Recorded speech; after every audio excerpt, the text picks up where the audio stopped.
Hello students. तो आज हम एक नया चैप्टर स्टार्ट करेंगे जो है आपका हिस्ट्री का chapter number 6, towns, traders and craft person. तो चलो शुरू करते हैं। तो यहाँ पे आपने अभी तक बहुत सारी चीज़ें पढ़ी हैं टाउन्स के बारे में, राइट? तो आज हम एक नया शुरू करेंगे। हम पढ़ेंगे बहुत सारे टाउन्स के बारे में। तो पहला है आपका टेम्पल टाउन। नेक्स्ट है आपका एडमिनिस्ट्रेटिव सेंटर, कमर्शियल टाउन या फिर port town, to name just few possibilities. कुछ कुछ यही है आपके, right? In fact many towns combine several functions. बहुत सारे टाउन्स मिलके बहुत सारे सेवरल फंक्शंस करते थे। दे वर एडमिनिस्ट्रेटिव सेंटर्स, ठीक है, temple towns as well as centre of commercial activities and craft production. हर जगह हर सेंटर में एक अलग अलग काम होता था, कहीं कहीं पे कंबाइन होके भी बहुत सारे काम होते थे। नाउ अब हम सबसे पहले कौन सा पढ़ेंगे? सबसे पहले हम पढ़ेंगे एडमिनिस्ट्रेटिव सेंटर्स। अब आपने चोला डायनेस्टी के बारे में भी पढ़ा हुआ है पहले, राइट? अब हम इमेजिन करेंगे क्या कि जो थांजावुर था वो क्या था? कैपिटल था चोलास का, as it was thousand year ago, right? The perennial river Kaveri flows. यहाँ पे कौन सी रिवर बहती थी? कावेरी बहती थी। One hears the bells of the Raja Rajeshwara temple build by king Raja Raja Chola. Raja Raja ने कौन सा बनाया था temple? Raja Rajeshwara. The towns people are all place for its. अब देखो, जो यहाँ पे कौन सा नाम दिया गया आर्किटेक्ट? कुंजाराला मलन। राजा राजा, ये जो आपका पूरा नाम लिया गया है, इन्होंने अपना नाम खुद टेम्पल में कार्व किया था। और उसके टेम्पल में और क्या था? टेम्पल में सबसे बड़ी मूर्ति किसकी थी? शिवलिंग की थी। ठीक है, आगे बढ़ते हैं। Besides the temple there are places with mandaps और पवेलियंस। और यहाँ पे क्या होता था मंडप में? मंडप्स में आपके जो कोर्ट किंग्स थे वो क्या करते थे? वहां पे कोर्ट होल्ड करते थे, हेल्ड करते थे। मतलब कि वहां पे वो बातचीत करते थे अपने सबॉर्डिनेट से कि क्या चल रहा है, क्या हो रहा है। और वहां पे बैरिक्स भी थे, किसके लिए? आर्मी के लिए। The town is bustling with market selling grain spices. अब टाउन में क्या क्या बहुत सारी चीजें बिकने लग गई थी, स्पाइसेस, क्लोथ्स, ज्वेलरी, ये सब वहां बिकने लग गए थे। Water supply for the town come from well. अब पहले हमने ये पढ़ा ही है कि कहाँ से आता था पानी? वेल से आता था, टैंक से आता था, राइट? और थंजावुर के जो सलिया वीवर्स थे और नियर बाय टाउन उदयपुर, वो क्या प्रोड्यूस करने में बिजी थे? किसके लिए? फ्लैग के लिए वो क्लॉथ प्रोड्यूस करने में बिजी थे, जो कब लगता था? टेम्पल के फेस्टिवल के टाइम पर। और किंग को वो क्या देते थे? फाइन कॉटन देते थे, ठीक है ना? सम डिस्टेंस अवे एट स्वामी मलाई। अब यहाँ पे वो क्या कह रहे हैं, जो स्कल्पटर्स थे वो क्या बनाते थे? ब्रॉन्ज के आइडल्स बनाते थे। सी क्या कह रहे हैं? वो ब्रॉन्ज के आइडल बनाते थे, बड़े बड़े, ठीक है, टॉल। और ऑर्नामेंटल बेल, मेटल लैम्प्स, तो ये सब आपने देखा ही होगा टेम्पल्स में, राइट? टेम्पल्स में ये सब चीजें होती हैं। तो ये बहुत अच्छे अच्छे, मतलब अच्छे अच्छे कारीगर, बड़े बड़े कारीगरों से ये सब चीजें बनवाई जाती थी। अब हम चलते हैं temple town and pilgrimage centre. तो an example of a temple town, Thanjavur को और क्या बोला गया है? टेम्पल टाउन का एक क्या एग्जाम्पल। टेम्पल टाउन क्या बताता है? ये बहुत इंपॉर्टेंट पैटर्न बताता है अर्बनाइजेशन का, ठीक है? Process by which cities develop. Urbanisation क्या है? ये प्रोसेस है जिससे एक सिटी का हम डेवलपमेंट चेक करते हैं। Temples were often central to the economy and society. Temples क्या थे? ये एक क्या बोलते हैं उनको? सेंटर में थे। टेम्पल्स आपके सेंटर में थे, किसके? इकोनॉमी और सोसाइटी के, ठीक है ना? अब rulers build temples to demonstrate their devotion to various deities. वो अपने भगवान के प्रति क्या दिखाने चाहते थे? अपनी श्रद्धा दिखाना चाहते थे, तो उस वजह से वो क्या बनाते थे? टेम्पल्स बनाते थे। They also endowed temples with grants of land money to carry out. अब देखो क्या होता है, पूजा होती है, राइट? पूजा के लिए पैसा कहाँ से आएगा? तो वो कौन देता था? वो देता था आपका किंग देता था, ठीक है? वो आपका किंग देता था कि रिचुअल्स हो सके। और जो पिलग्रिम्स, पिलग्रिम्स कौन? जो आ रहे हैं जा रहे हैं ना, भक्त बहुत सारे हैं, वो उनको दे सके खाना, ठीक है, प्रीस्ट्स को, ठीक है? और फेस्टिवल्स जो बड़े बड़े बनते खूब धूमधाम से बने, तो उनके पैसे कौन देता था? उनके पैसे आपका किंग ही देता था। अब pilgrims who flock to the temple also made donation. जो बहुत सारे पिलग्रिम्स आ रहे हैं जा रहे हैं, ठीक है, वो क्या करते थे? वो भी डोनेट करते थे पैसे, ठीक है? आगे बढ़ते हैं। अब ये आप देख रहे हैं, ये क्या है? एक ब्रॉन्ज स्टैचू है, ठीक है, bronze bell metal and the lost waste technique, ये उससे बनाया गया है। आगे, temple authority use their wealth to finance trade and banking. Temple facility क्या करती थी, अपना फाइनेंस ट्रेडिंग और बैंकिंग में इस पैसा को लगाती थी। Gradually a large number of priest worker artisan settle near the temple. अब देखो, आपने देखे होंगे अभी भी बहुत सारे टेम्पल टाउन्स जो हैं जितने भी, वहां पे क्या होता है, वहां पे जो आसपास होते हैं वो सारे कौन होते हैं, वो वही होते हैं जो आपके लिए क्या करेंगे, जो उस टेम्पल की नीड्स पूरी करेंगे। जैसे कि आप गए, सोचो किसी आप टेम्पल में गए, आपको वो भगवान की मूर्ति लेनी है, तो कहाँ आप कहीं दूर थोड़ी जाओगे, नहीं जाओगे, क्या करोगे, वहीं आसपास जो दुकानें होंगी, तो वो आपका जो आसपास वाली दुकान है वो किस में आ जाएगा, वो आ जाएगा आपका टेम्पल टाउन में। ठीक है, आगे बढ़ते हैं। ऐसे ही बड़े क्या टेम्पल टाउन्स बढ़ गए। Towns emerged around temple such as Bhilasvan Bhila Bhillasvamin sorry and Somnath in Gujarat, ये बहुत फेमस है ये दोनों, राइट। अगर बहुत सारे और भी आए थे, कांचीपुरम, मदुरई, ठीक है, और तिरुपति, ये सब क्या है, ये सब टेम्पल टाउन है। Pilgrimage centre also developed into township, जैसे वृंदावन, वहां पे लोग रुकते भी हैं, राइट। तो वृंदावन में आपको आपको जो भी चाहिए होगा आपको मिल जाएगा आराम से। कृष्ण जी की मूर्ति चाहिए, बड़ी सी चाहिए, आपको कारीगर मिल जाएंगे, आपको अपने हिसाब से बनवा सकते हो, right. Are example of two such towns. Ajmer was the capital of Chauhan kings in the 12th century and later became the Subha headquarters under the Mughals. Mughals के अंडर वो क्या बन गया, सुबह हेडक्वार्टर बन गया। It provides excellent example of religious coexistence. ये क्या दिखाता है, ये बहुत अच्छा एग्जाम्पल है दो रिलीजियस के कोएग्जिस्टेंस का।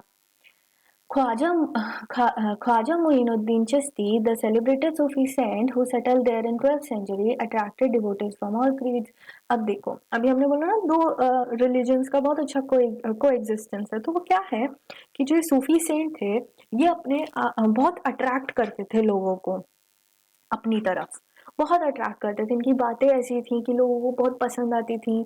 तो इस वजह से यहाँ पे ना तो कोई कास्ट ना क्रीड कुछ नहीं देखा गया, ना कोई ये देखा गया कि अरे ये तो हिंदू है या मुस्लिम, ऐसा कुछ नहीं देखा गया। If people like there you know their savings, तो वो जाते थे, बात सुनते थे उनकी बातें, ठीक है। तो अजमेर के पास नियर अजमेर एक लेक है, कौन सी, पुष्कर, जो अट्रैक्ट करती थी पिलग्रिम्स को पुराने समय से ही। आगे चलते हैं, network of small net towns. From 8th century onward, the subcontinent was dotted with several small towns. जो 8th सेंचुरी में ऑनवर्ड जो सब कॉन्टिनेंट था उसमें क्या बहुत छोटे छोटे स्मॉल टाउन्स निकले। These probably emerged from large villages. यहाँ पे ऑब्वियसली बात है, लार्ज से ही छोटा निकलेगा, राइट, छोटा से बड़ा थोड़ी, लार्ज से ही छोटा निकलेगा। तो वो यही बोलना चाह रहे हैं कि ये किससे निकले होंगे, ये लार्ज विलेजेस से निकले होंगे। They usually had a mandi to which nearby villages bought their produce to sell. अभी हमने सिविक्स में एक चैप्टर भी पढ़ा था मार्केट्स, तो मंडी भी क्या है, एक तरह की मार्केट है, जहाँ पे आपको क्या मिलेगा, जहाँ पे आपको कुछ भी सामान आप अपना बेच सकते हो और खरीद सकते हो, right. They also had market street हट लाइंड विद शॉप्स। अब हट, आपने दिल्ली हट का नाम सुना होगा, राइट। वहां पे आपने देखा होगा कि बिल्कुल लाइन से शॉप लगी होती हैं, और जो लाइन से जो शॉप्स लगी हैं उनमें क्या बात होती है, वहां पे आपको ज्यादातर मिलेगा हाथ हाथ का काम किया हुआ, राइट। हाथ का काम किया मतलब वो खुद का ही जो बुनते हैं, राइट, खुद से हाथ से अपने पॉटरी करना, राइट। तो ये आपको बहुत मिलेंगे, जैसे आर्टिशियंस, देखो यहाँ लिखा है ना, जैसे पॉटर्स हो गए, ऑयल प्रेसर्स, शुगर मेकर्स, ये खुद ही आके वहां पे बेचते हैं अपना सामान। While some trader live in town, other travel from town to town. कुछ कुछ जो टाउन में ही रहते थे और कुछ कुछ टाउन से टाउन जाते थे। Many came from far and near to these towns to buy local articles and sell products distant places like horses. अब कोई दूर से आके अपना सामान बेच रहा है, कोई पास में ही है और अपना सामान बेच रहा है, ये सब तो चलता ही है, आज भी चलता है। Usually, a samanta or zamindar built a fortified palace in or near these towns.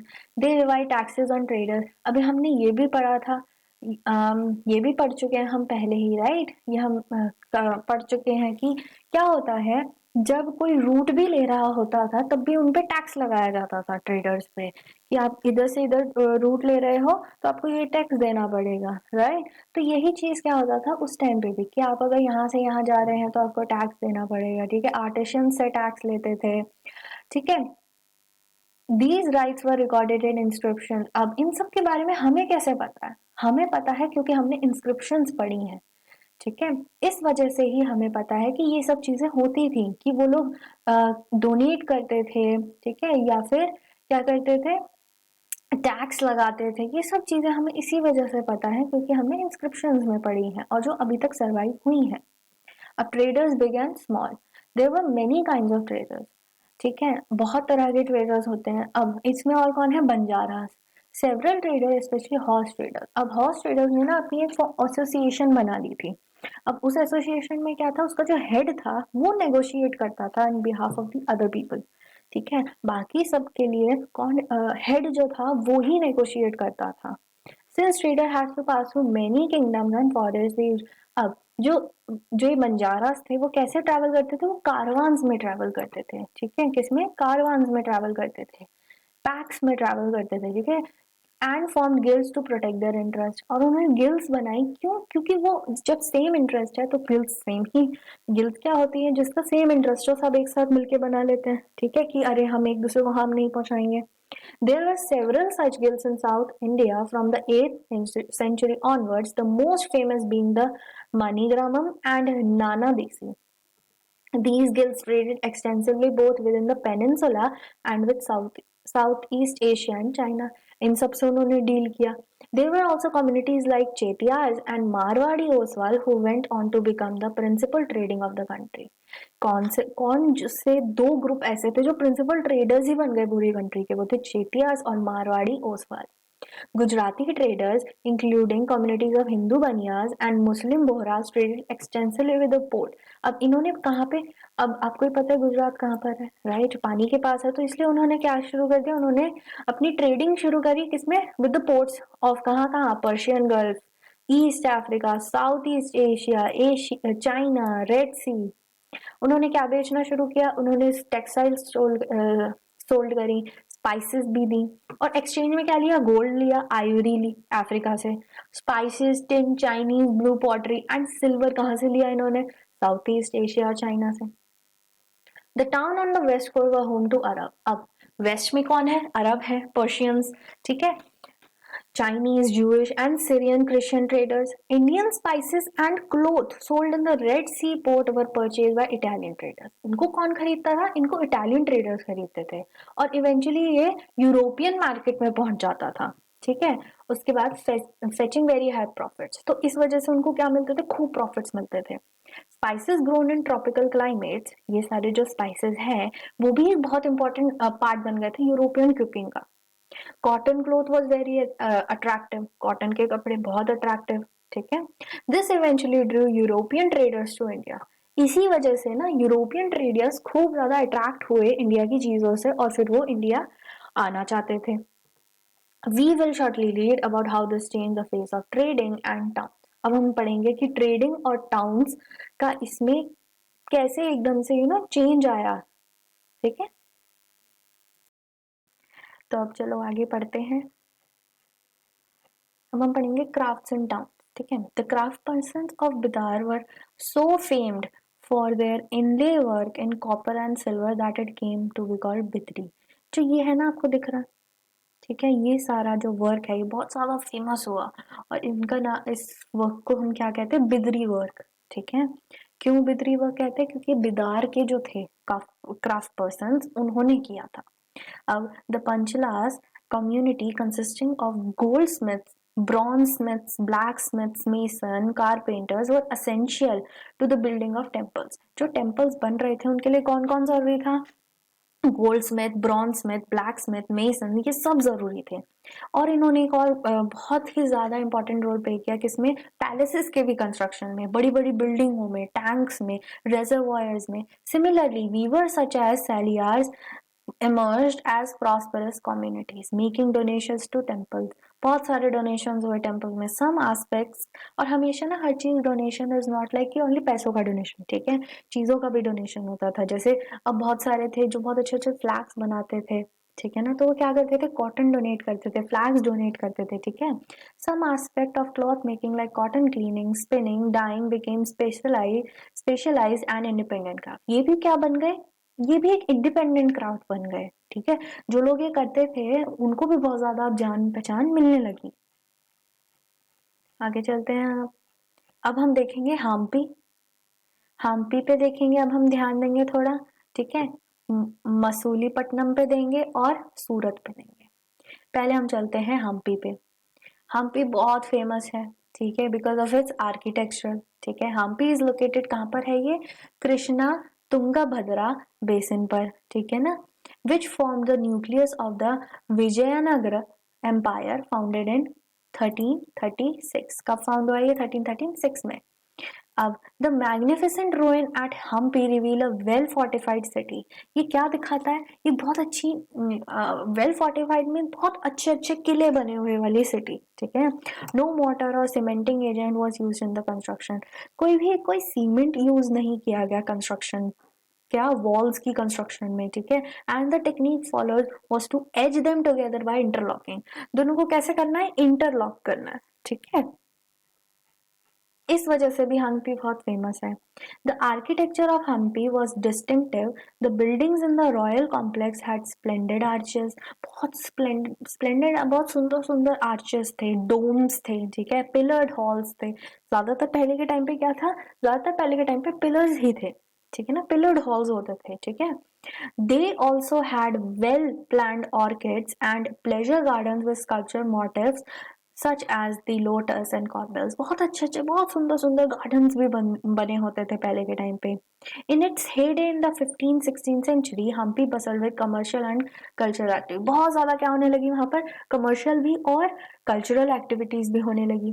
Culture में आपको समझ आ ही रहा होगा, जैसे कोई मुस्लिम ट्रेडर आए, क्रिश्चियन ट्रेडर्स, ठीक है, अलग अलग तरह के Muslim merchant, chetis and agents of European traders such as Portuguese thronged the market of।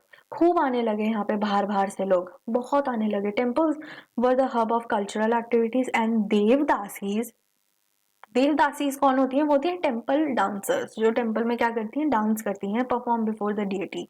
भगवान के सामने, अपने भगवान के सामने वो क्या करती हैं? डांस करती हैं, ठीक है। Royalty and masses in the many pillared halls in the Virupaksha. क्या है ये? एक फॉर्म है किनका? शिव का टेम्पल, ठीक है, विरूपक्ष टेम्पल। विरूपक्ष क्या है? एक्चुअली ये एक फॉर्म है, ये एक रूप है किसका? शिव जी का। The Mahanavami festival, known today as Navaratri in the south, was one of the most important festivals celebrated at Hampi। Hampi पे सबसे इम्पोर्टेंट फेस्टिवल कौन सा सेलिब्रेट होता था? महानवमी, जिसको हम क्या बोलते हैं? नवरात्रि, ठीक है ना। Archaeologists have found the Mahanavami platform where the king received guests and accepted tribute from subordinate chiefs। From here he also watched dance and music performance as well as wrestling bouts। अब जो archaeologist हैं उन्होंने और क्या ढूंढा? उन्होंने महानवमी का एक प्लेटफॉर्म ढूंढा जहाँ पे उन्होंने क्या देखा कि किंग्स वहाँ पे क्या करता था? गेस्ट्स को रिसीव करता था और ट्रिब्यूट जो अपने भगवान पे वो चढ़ाना चाहते हैं वो एक्सेप्ट करता था। किससे? जो सबॉर्डिनेट्स थे और कोई जो बाहर से आते थे। और फिर वो और क्या करता था? जहाँ डांस गाना ये सब कुछ हो रहा वो उसको भी इंजॉय करता था। रेसलिंग बाउट्स होते थे। Hampi fell into ruins. अब हम्पी कब टू फेल इनटू रुइंस कब हुआ था? डिफीट कब मिली थी उसको? 1565 में by Deccani sultan, the rulers of Golconda, Bijapur, Ahmednagar, Berar and Bidar. यहाँ से ही इसका एमपी का फॉल हो गया था। अब हम चलेंगे वेस्ट पे। वेस्ट में कौन आता है आपका? सूरत। सूरत इन Gujarat was emporium of western trade during the Mughal period along with Kandy, जो अभी क्या बोलते हैं उसको? खम्बत, and somewhat later Ahmedabad। Surat was the gateway for trade with West Asia via the Gulf of Hormuz। अब साउथ में, oh sorry, Surat में gateway of trade west by the gulf. अब सूरत क्या था? वहां पे खूब ट्रेडिंग होती थी, ठीक है। और इसको हम क्या बोलते हैं? Surat is also is called gate to Mecca, known many. क्यों हम इसको ये बोलते हैं? क्योंकि यहाँ से बहुत सारे पिलग्रिम शिप्स जाती थी। Excuse me. The city was cosmopolitan. The city was cosmopolitan and people of all caste and creed lived there। यहाँ पे आपको हर कास्ट के, हर क्रीड के लोग आपको यहाँ पे मिल जाएंगे। In the 7th century, the Portuguese, Dutch and English had their factories and warehouses at Surat।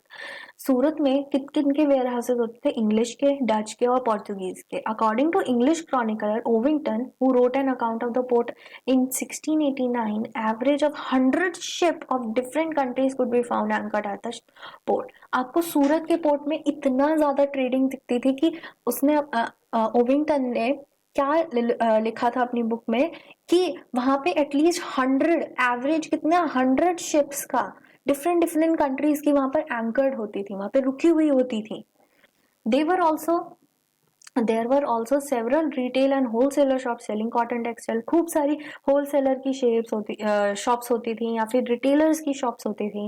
The textiles of Surat were famous for their gold lace border, जिसको हम जरी का काम कहते हैं, and had a market in West Asia, Africa and Europe. इन तीनों जगह पर ये गोल्ड लेस का जो बॉर्डर, जो जरी का काम होता है, बहुत फेमस था। The state built numerous rest houses to take care of the needs of people from all over the world who came to the city. अब सिटी में बहुत लोग आने लगे सूरत में, तो वो कहीं ना कहीं तो रुकेंगे ना, तो उसका भी क्या हुआ, रेस्ट हाउसेस बनने लगे। There were magnificent buildings and innumerable pleasure parks.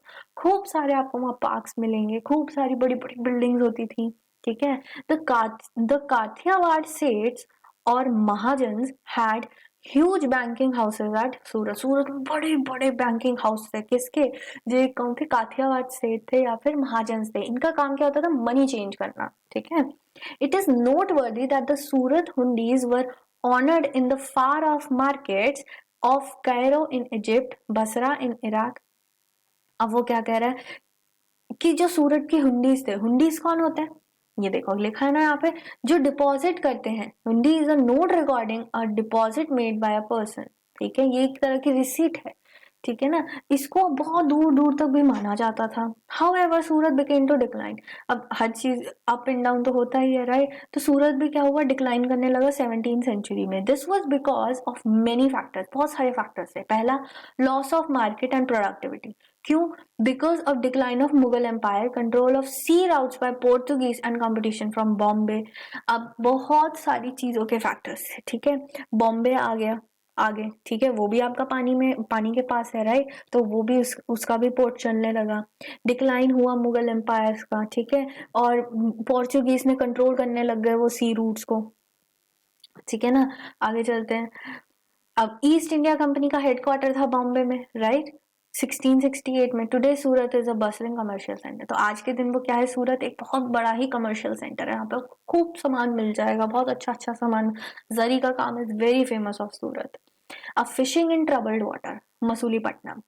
The town of Masulipatnam और मछलीपट्टनम ले on the delta of Krishna river. अब ये कहाँ पर था, कहाँ पे था, ये कृष्णा रिवर के पास था, ठीक है। मछलीपट्टनम नाम से ही पता चल रहा है कि यहाँ पे क्या है, फिश पोर्ट टाउन, ठीक है। In the 17th century it was a centre of intense activity. यहाँ पे खूब खूब लोग आया करते थे, जैसे कि डच और English East India company attempted to control Masulipatnam as it became the most important port. अब जैसे ही आंध्रा का बहुत इंपॉर्टेंट वो पोर्ट बनने लगा, वैसे ही क्या, कंट्रोल करने के लिए ईस्ट इंडिया कंपनी और डच ने अटेम्प्ट किए। The fort eight Masulipatnam was build by Dutch. जो मसूलीपट्टनम में फोर्ट्स थे वो किसने बिल्ड किए, डच ने बिल्ड किए। The Qutub Shahi ruler of Golconda imposed royal monopolies on the sale of अब बहुत सारी क्या and other item to prevent the trade passing completely into the hands of various East India Company, कि उनके हाथ में ना आए इतनी आसानी से, तो उन्होंने क्या किया, बहुत रॉयल मोनोपोलीज लगाने लगे वो, ठीक है। Fierce competition among various trading house, खूब सारे क्या था, कंपटीशन बढ़ने लगा, ठीक है ना। द गोलकोंडा नोबल्स, बहुत सारे आगे देखो, the Golconda nobles, Persian merchant, Telugu Komati, Chettis, European traders made the city populous and prosperous. अब जितने ज्यादा लोग थे उतनी ज्यादा पॉपुलेशन बढ़ी वहां की। अब ज्यादा पॉपुलेशन हुई, एक तो फेमस होता रहा वो, ठीक है ना। As the Mughals began to extend their power to Golconda, their representative governor Mir जुल्मा, who was also a merchant, began to play off Dutch and English against each other। उसने क्या किया, उसने इन दोनों को एक दूसरे से भिड़वा दिया। बोला तुम ही दोनों एक दूसरे को हैंडल करो भाई, हम तो अपना काम करते रहेंगे। होते हैं ना लोग कि एक दूसरे को भिड़वा देते हैं, अगर आप पे हार्म करना चाहे अब उन्हीं दोनों को भिड़वा दो, ठीक है। In 1686, 1687, Mughal Emperor Aurangzeb annexed Golconda. यहाँ पे खत्म हुआ। This cause European companies to look for alternatives. अब यहाँ पे जब ये हुआ तो क्या यूरोपियन कंपनीज ना और अलग अलग ऑल्टरनेटिव्स ढूंढने लगी। It was a part of new policy of English East India company that it was not enough if a port had connections with the production center of the hinterland, the new company trade center it was felt should combine all. अब जैसे जैसे नए जैसे जैसे competition बढ़ता गया, उन्होंने क्या बोला ईस्ट इंडिया कंपनी ने, हमें ऐसा पोर्ट चाहिए जहां पे क्या हो, पॉलिटिकल, एडमिनिस्ट्रेटिव, कमर्शियल हो, तीनों मिले हमें। As the company traders move to Bombay, Calcutta जो आज का क्या है कोलकाता, और मद्रास, ये सब वो यहाँ पे पहुंचने लगे। उनको यहाँ पे तीनों चीजें मिल रही थी। Masulipatam lost both its merchant and prosperity and declined in the course of the 18th century.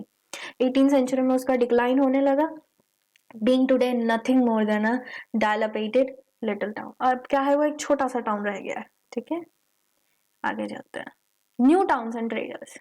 In the 16th and 17th century, European countries were searching for spices and textiles, which had become popular both in Europe and West Asia. West Asia और Europe में क्या famous होने लगा, spices और textiles बहुत ज्यादा ना famous होने लगे। The English, Dutch and French formed East India companies in order to expand their commercial activities in the East. East में अपनी commercial activities को बढ़ाने के लिए क्या किया, इन तीनों ने मिलके ईस्ट इंडिया कंपनी फॉर्म करी। Initially, great Indian traders like Mullah Abdul Ghaffur and Virji Vora, who owned a large number of ships, competed with them. उनसे कौन compete करने लगे, मुल्ला अब्दुल, ये दोनों कौन थे, ये दोनों थे हमारे इंडियन ट्रेडर्स, ये दोनों उन तीनों से बीट करने लगे। ठीक है ना। However, the European company used their naval power. अब यहाँ पे तो दो ही लोग हैं, राइट, वो तो पूरी पूरी कंट्रीज के नाम हमने लिए हैं, राइट, कि डच पीपल्स के नाम लिए हमने, इंग्लिश, डच, एंड यहाँ पे हमने दो लोगों के लिए हैं, राइट। देख रहे हो ना फर्क दोनों में। तो फिर क्या हुआ यहाँ पर कि यूरोपियन कंपनीज ने क्या किया, नेवल पावर अपनी दिखाई कि वो सी ट्रेड को क्या करें, कब्जे में ले लें, और इंडियंस जो ट्रेडर्स थे उन सबको वहां से भगा दें, या फिर वो उनके अंडर काम करे, उनके एजेंट्स बन जाए। Ultimately the English emerged as the most successful commercial and political power in the subcontinent. इसी वजह से क्या हुआ, इंग्लिश क्या बन गए, कमर्शियल एंड पॉलिटिकल पावर में सक्सेस हो गई उनकी। The spurt in demand for goods like textile led to a great expansion of the crafts of spinning. अब जैसे डिमांड बढ़ने लगी तो स्पिनिंग एंड वीविंग ये सब भी बढ़ने लगे, with more and more people taking them up. अब ज्यादा से ज्यादा अब लोगों को दिख रहा है कि यार लोग तो ये ज्यादा खरीद रहे हैं चीजें, तो उसी में ही जाने लग गए, वही काम करने लग गए कि उनको भी पैसा मिलेगा। अब Indian textile design became increasingly refined. अब इंडियन जितने भी डिजाइन थे ना वो बहुत ज्यादा क्या होने लग गए, रिफाइंड होने लग गए। However this period also saw the decline of the independence of craft. Obvious सी बात है, अब क्या हुआ इसकी वजह से, क्राफ्ट पर्सन की जो इंडिपेंडेंस थी ना वो उनसे छिनती गई। They now began to work on a system of advances, which meant that they had to weave cloth which was already promised to European agents. Weaver no longer had the liberty of selling. अब उनके पास कोई अब liberty नहीं थी कि वो काम करके खुद का सामान खुद बेचें, नहीं, अब उनको यूरोपियन एजेंट्स के थ्रू ही बेचना पड़ रहा था। They had to reproduce the design supplied to them by. So the 18th century saw the rise of Bombay. 18th century में किस किस का राइज हुआ, बॉम्बे का, कैलकटा का और मद्रास का, जो क्या है आज भी मॉडल सिटीज हैं।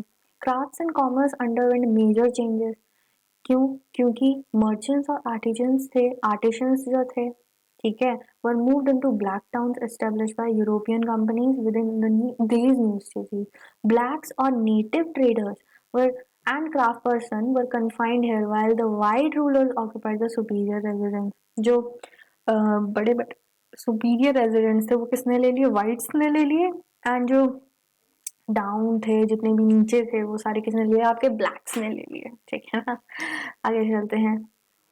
ठीक है, और Fort Saint George in Madras और Fort Saint William in Kolkata. The story of crafts and commerce in the 18th century will be taken up next year. अगले साल पढ़ेंगे हम इनके बारे में। ठीक है, okay, last is about your Vasco da Gama, ठीक है, एंड क्रिस्टोफर कोलंबस। ये आप खुद से रीड करना, ठीक है। And if you guys have any problem you can write your questions in the comments, okay. Baki, I hope you learned this lesson आपको समझ आ गया हो ये लेसन। अगर नहीं आया, if you have any questions comment में आप लिखिए। If you like the video वो भी आप कमेंट में लिखिए। Okay, I will bring more videos for you then. Okay, like भी करना है, सब्सक्राइब भी करना है और कमेंट तो पक्का ही करना है। Okay guys, okay students, bye.